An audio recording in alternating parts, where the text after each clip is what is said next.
그래. 좀 하나 정정을 해야 될 것 같네요.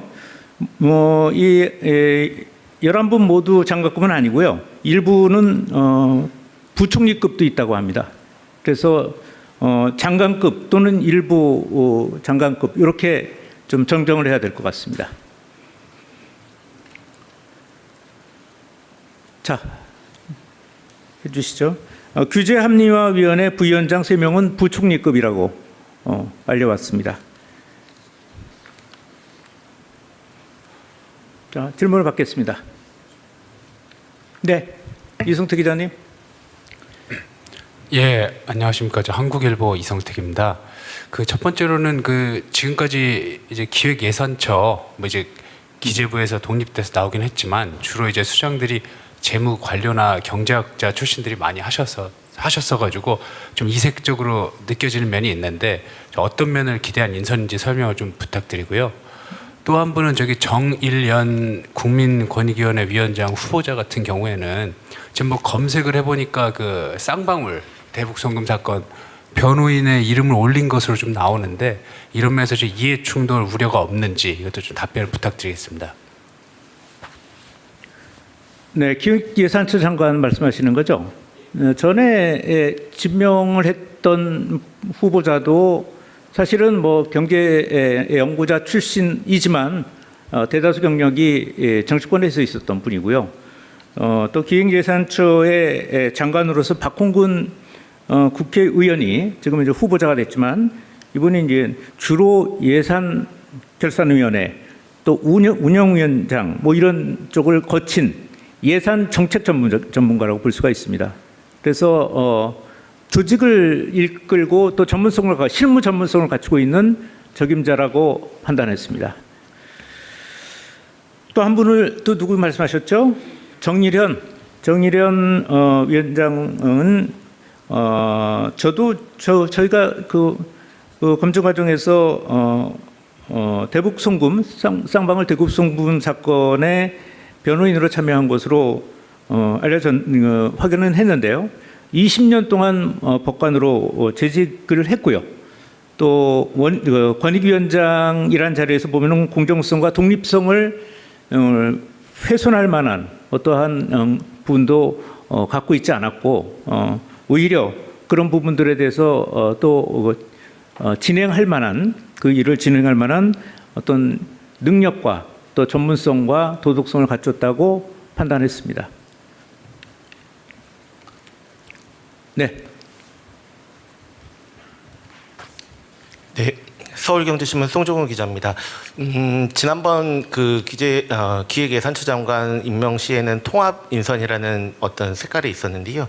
이번에는 어떤지 궁금하고요. 그리고 사실 전체적으로 통합 인사라고 할 수 있으면 이병택 카이스트 교수일 텐데 사실 지난번 그 대선 과정에서 캠프에 진입하는 과정에서도 논란이 좀 있었습니다. 그래서 이번 인사에서 통합 인사라고 하기에도 좀 애매한 부분이 없지 않은데 이에 대해서 설명 부탁드립니다. 네. 이재명 정부의 통합 실용 인사의 방향은 계속될 겁니다. 그렇지만 어떤 자리 하나를 놓고선 거기에서 실용 통합 인사를 써야 된다라고 그렇게 하지는 않습니다. 그래서 전체적인 인사의 방향에서 그런 어떤 실용과 통합의 노선은 인사에서 계속 가지고 가지만 어떤 자리를 놓고 요거는 이런 사람을 써야 된다 이런 것은 있지 않습니다. 또 이병태 명예교수죠. 그분과 관련해서는 뭐 저번에 선거연 동안에도 여러 가지 의견이 있었던 걸로 알고 있는데요. 일단 사인으로서의 어떤 그 발언이었고 또 그동안에 사법기관에서 판단이 좀 있었습니다. 근데 검증 과정에서 그런 판단을 넘어서는 어떤 법률적 하자는 결적 사유는 발견되지 않았습니다. 네, 또. 네, 말씀하시죠.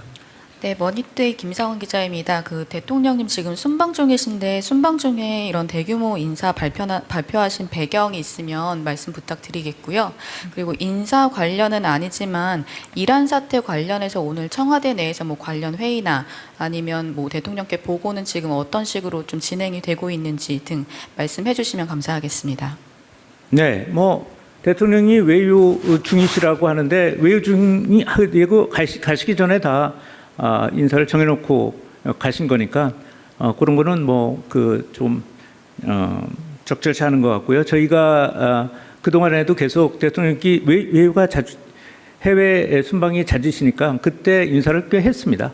그래서 뭐 그것이 좀 이례적이다고 볼 수는 없는 것 같습니다. 또 오늘 이란 사태와 관련해서는 아침에 저희가 정상 근무를 원칙으로 해서 지금 대다수 근무자들이 나와 있는 상태이고요. 그 아침에 이제 제가 점심 때 구내식당을 여기 갔었는데 구내식당이 그냥 10,000원이더라고요. 앉을 좌석이 없을 정도로. 그래서 거의 대부분의 사람들이 비상 근무 체제로 지금 근무 중이다 이렇게 말씀드릴 수 있을 것 같고요. 또 계속 대통령께서는 총리와 또 비서실장으로부터 보고를 받고 계십니다. 그리고 입장을 X를 통해서도 내셨죠. 안도하는 국민들에게 안도감을 주는 어떤 그 메시지를 내셨습니다. 오후에도 지금 몇 차례의 회의를 통해서 사태를 점검하고 있고 만약에 벌어질 수 있는 사태에 대해서 대비를 하고 있습니다. 네, 정선 기자님. 네, 취재 편의점 장윤선 기자입니다. 그 규제합리화위원회 부위원장이 모두 3분인데요. 각각의 역할이 좀 어떻게 나뉘어지는 것인지 좀 궁금하고요. 특히 지금 보면 뭐 한 분은 기업에서 오신 분이고 또 한 분은 정치권이고 한 분은 뭐 법률, 네, 법 쪽의 뭐 그렇습니다. 전문가 이렇게 볼 수 있는데요. 각각 이분들이 해야 되는 역할이라든가 뭐 어떤 게 있는지 좀 궁금합니다.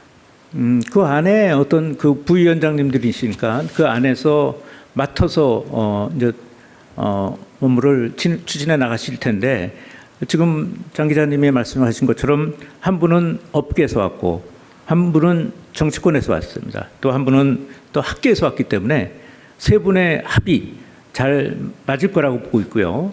그렇기 때문에 그런 어떤 그 분야별로에 딱 맞는 분들을 좀 조화롭게 배치하고 다양하게 의견을 수렴하기 위해서 위원회가 구성됐다고 볼 수가 있습니다. 각자의 맡은 소임 또 갖고 있는 또 전문성 이런 것들을 100분 활용해 나갈 것이라고 생각합니다. 네, 말씀하시죠.